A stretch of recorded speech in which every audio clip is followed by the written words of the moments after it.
Hello అందరికీ, మనసుంటే మార్గం ఉంటుంది అంటారు కదా. ఇవాళ నాకు ఆ సెంటెన్స్కి మీనింగ్ ప్రాపర్గా అర్థమైందండి. ఎలాగా అనుకుంటున్నారు కదా.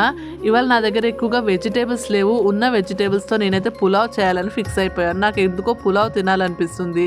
దానికి కావాల్సిన ఇంగ్రీడియంట్స్ అన్నీ నా దగ్గర లేవు.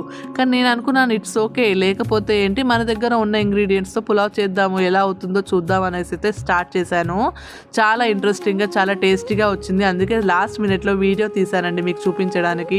ఇందులో నేను నా దగ్గర ఉన్న అన్ని వెజిటేబుల్స్ని కొద్ది కొద్దిగా చాప్ చేసేసుకొని ఇలాగ పులావ్ని చేశాను. ఇందులో మెయిన్ ఇంగ్రీడియంట్ నేను ఏం వేసానో తెలుసా, నా దగ్గర ఫ్రిడ్జ్లో ఎక్కువగా మునగాకు ఉండే, సో నేను ఆ మునగాకును వేసి కొబ్బరి పేస్ట్ని వేసి ఇలాగ పులావ్ని రెడీ చేశాను. చాలా టేస్టీగా వచ్చిందండి.